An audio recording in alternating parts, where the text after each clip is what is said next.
Are we on?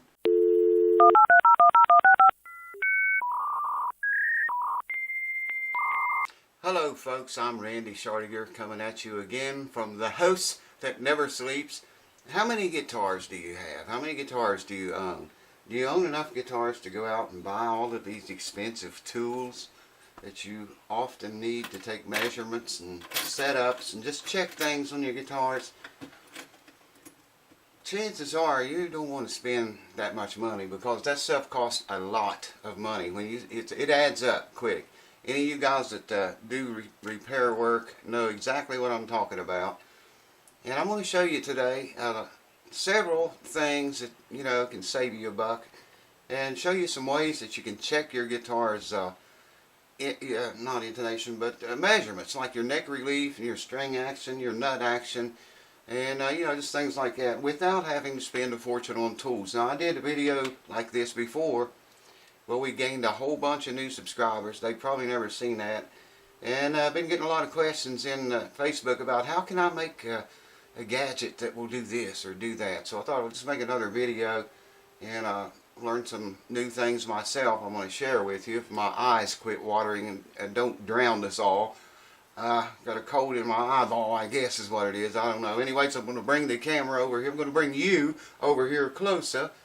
And I'm going to get another guitar with strings on it so I can show you some of this stuff. So hold on. I just got through measuring the nut action on this guitar, or first fret action. I've got a 10 and a 4 feelers gauge here, but let's say you don't have feelers gauge. It's 14 thousandths. First fret nut action. That just goes under there, barely skims the string. So we know that our nut action is 14 thousandths, okay? Well, let's say you didn't have these. You don't have any feelers gauge. I bet what you do have, though, is some old strings that you took off your guitar. One of you guys told me about this. It's a great idea, and I'm sorry I can't remember your name, but thank you for the tip. Okay, this is a 16 right here, okay? This string, I already measured it. There you go. It's a 16.016. So it's probably going to go under there, but yeah, you can hear it hitting on the string because we know that that's 14. It's lesser than this string is I have. Same here. Now, if we wanted our nut action at 16 thousandths, take the old string that you saved, take a 16 if you wanted it 16 thousandths, and of course in this case we would have to raise the nut action, but the point I'm trying to make here is the tool, the string to measure it with. Okay? See what I mean?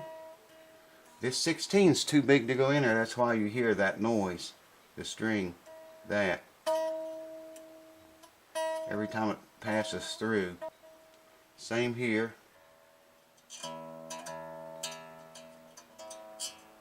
If that was 16,000, we wouldn't be hearing that because this would clear it without hitting the string that hard. But like I said, it's 14. Here's I can show you. See that? But you don't have to buy feelers gauges to do this. You can keep your old strings around. Keep them in a pack. Mark what size they are if it's not on the pack already. And you can set your nut action with that. Hold on. Same thing with setting your neck relief, okay? You already know you got to put a capo on the first fret. I'm going to note the 17th fret. And you want to come down here to the 7th, 8th, and 9th frets.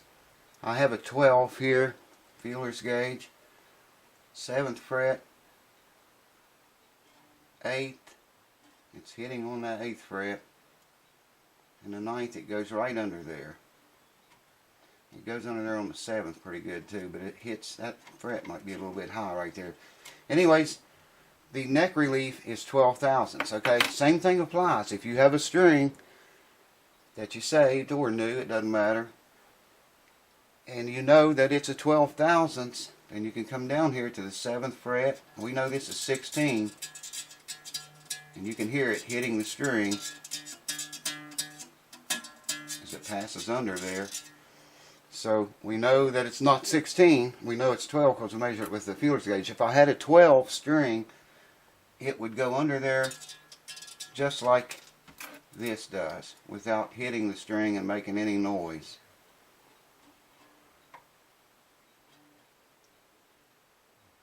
Like so. All you need is just old strings.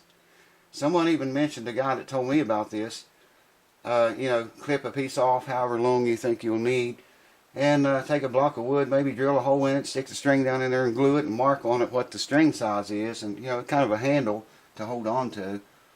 Great idea it was. Okay, here's you another option. If you don't want to do it with strings, you can use picks. Okay, I usually set my nut action at 18 thousandths on all strings. I have 18 thousandths here in feeler's gauge. There, maybe you can see that. Alright, click that to millimeters. We see it's almost half of 1 millimeter. 0.45, okay? If we use a pick, say 0.45 or 5 millimeter, there you go, 0.55 millimeters. I could use this pick if that was 18 thousandths. Use a ½ millimeter pick and get very, very close to the nut action, first fret action that I want with a pick. So there's you a couple of ideas to save you from buying these, at least. Hold on. Back in the old days, before we had all of these little gadgets like this, string action gauge, we used quarters, US quarters at the 12th fret. I know people that still does this, okay? You got no way to measure it, you don't know what it is, you just want to make it feel good. So take a US quarter and put it in under your strings at the 12th fret. And you know, if it shoves the string up a little bit, your action is very extremely low. If it doesn't shove it up, like in this case, and it just goes under there, I know that my action is approximately 4/64 in height at the 12th fret. I don't know how thick a quarter is. I'm just guessing. I know it's close to that because this quarter goes under there almost perfectly. It's 65 thousandths, 64 thousandths. What's that in millimeters? 1.6, thereabouts. So, you know, you would have some idea of what your action is down here. Now, a general rule of thumb, a lot of guys will tell you 80 thousandths. About 80 thousandths here for your action to be, you know, quite low. I don't know if I have enough here to make 80 thousandths or not. Let's see what all of them together are. That's millimeters. Shit. Yeah, I only have 69,000. Okay, 70 thousandths. Let's say we go a little lower than 80. I think this guitar is lower than that. Oh yeah. See how that won't go under there without shoving the string up. Can you see what I'm talking about? It's lifting the string. 70 thousandths. So this action is extremely low. Now, back to the quarter again. If you can get a quarter under there, it's great, man. And it'll slide all the way across the 11th and 12th frets, okay? Your action is perfect. You don't need to measure it unless you just want to know what it is. Measure the quarter. If by any chance you can get 2 quarters under there, whether it raises a string or not, 2 quarters is, your action is going to be way high if you can get 2 quarters under there. There's a couple of ideas for measuring your nut action, your neck relief, and your string action with quarters and picks and strings. Oh my! Let's say you need a fret rocker. You want to check your frets and see if you have any high frets anywhere, or any low frets, but you don't have no fret rocker. Well, rather than going through the guys we love to hate, oh, there's a high fret. That's the one that was sticking up a minute ago. We were checking neck relief. Hear that? But let's say I don't have no fret rocker, baby. Oh, I do have. I've got several. But let's say I didn't have any. You can go to the hardware store and you can buy these little 6-inch rulers. It's steel. Or maybe it's aluminum. Anyway, it doesn't matter. They're flat. They are flat. Buy a couple of these up, okay? What you want to do is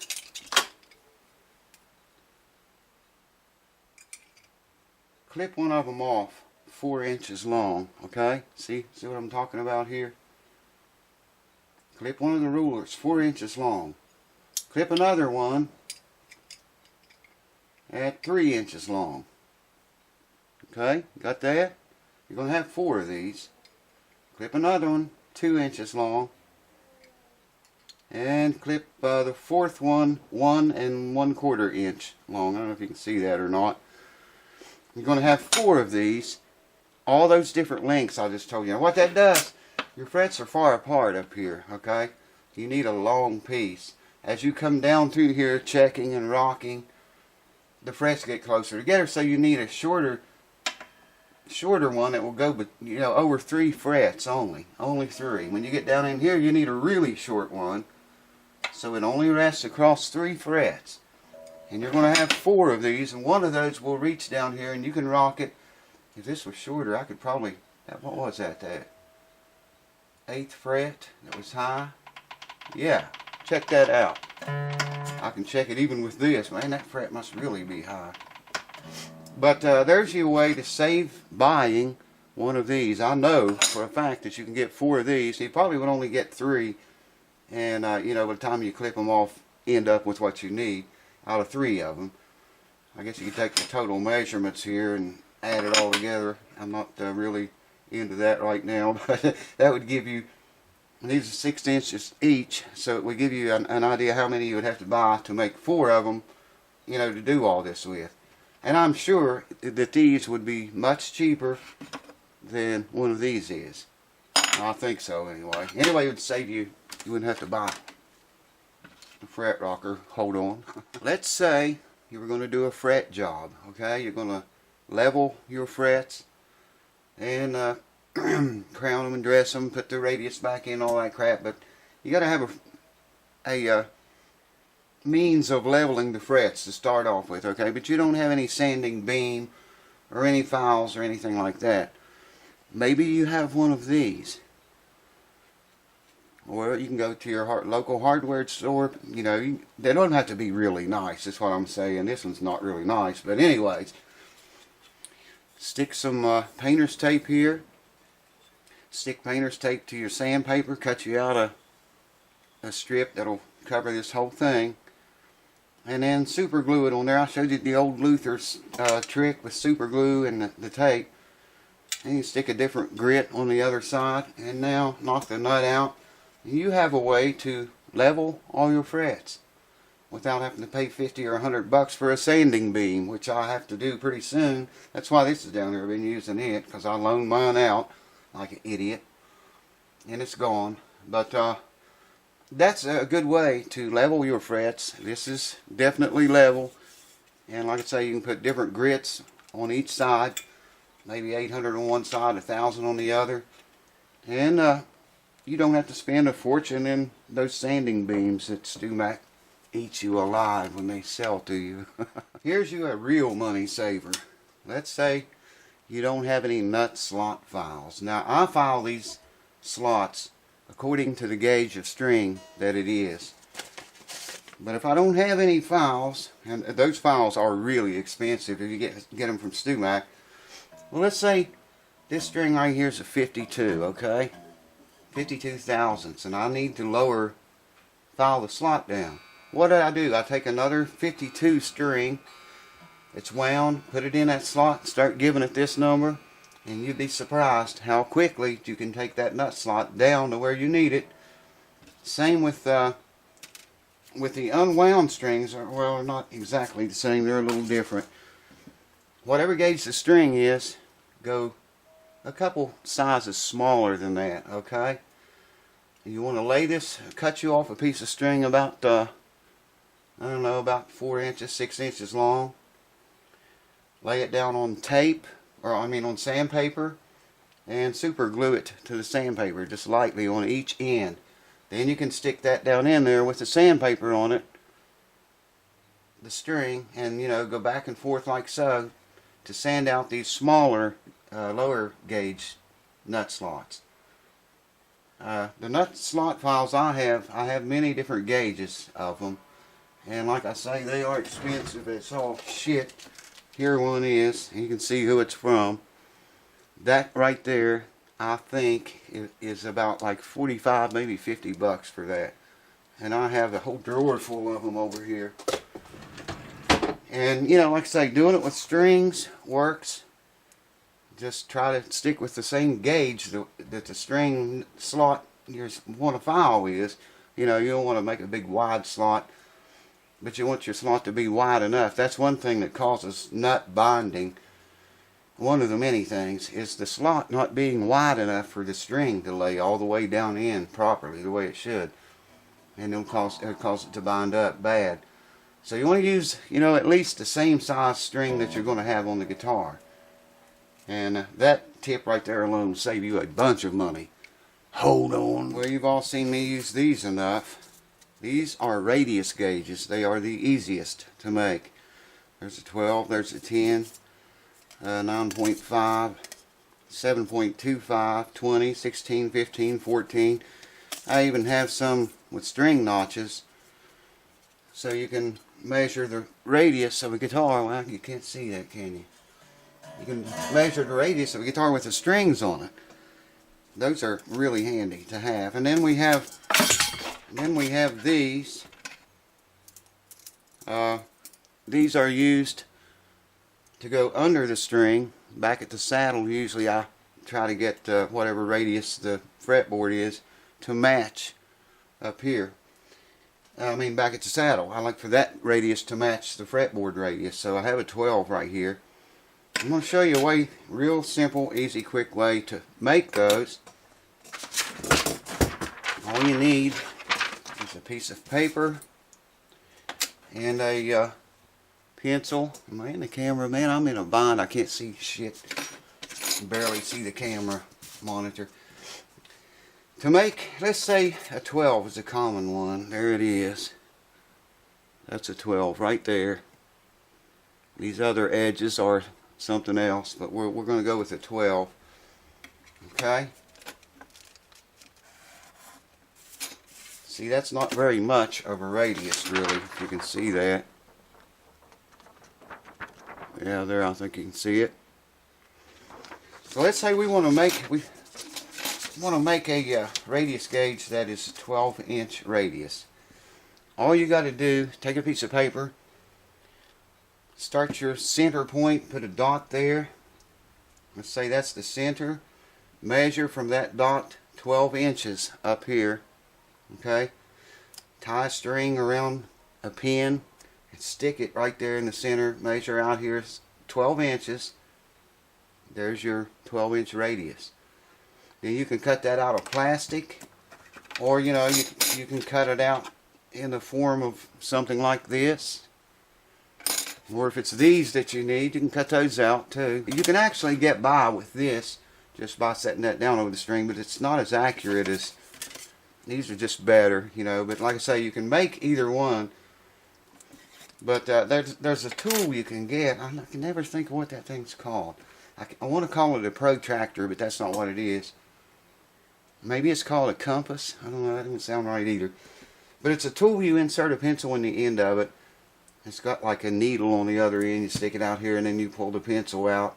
It's got a measurement guide thing on it too. A compass, I think that's what it's called. It just doesn't sound right. But anyways, it'll work. You can use something like that. I'm sure you can get them at Walmart or, hardware stores almost anywhere. If you want that to be a 10 instead of a 12, then of course you just measure from your center point 10 inches out. And, tie a string. If you don't have that tool I'm talking about, tie a string to your pencil and measure it out 10 inches from the center point. Stick your needle in there, tie the string to the needle, to the pencil, come out here, draw your radius, and find something to cut it out on, a piece of plastic or whatever. Hold on. So there you go, folks. I hope that helps a bunch of you that, you know, if you just have one guitar, or a couple of guitars, or three maybe even, you wouldn't want to go out and spend thousands of bucks or even hundreds of bucks on tools that you're only going to use occasionally, you know what I mean? So hopefully that'll help you determine some things that you might use or need without spending all the money to do it. Free stuff. To get the measurements you need to set your guitar up right and check it. Speaking of guitars, I'm thinking about lowering the contest amount from $500 to $400. It'll take a little longer, you know. 2 months we'd have $800, 3 months we'd have $1,200. I'm thinking about lowering that goal to help get there, you know, get more people involved. I really thought everyone would want to win a guitar, so it doesn't look like there's a lot of people that want to do that, or, you know, but to pay $1 a month. Anyways, my Patreon website link is down below here. Click it, go there, become one of my patrons. And let's get this ball rolling, man. Make someone happy. Give someone a guitar. I'm not doing this for me. I'm doing it for you guys. Whoever wins will be, you know, you can tell me what kind of guitar to get. We'll save that money up until I have enough to get it, and I'll get one, fix it up if it needs to be, and send it to you. And it'll only cost you $1 a month, or $10 or $5, or whatever you pledge. Anyways, I'm thinking about doing that, so watch the goal. It may drop from 500 to 400. I don't know yet if I'll do it or not, but it probably will.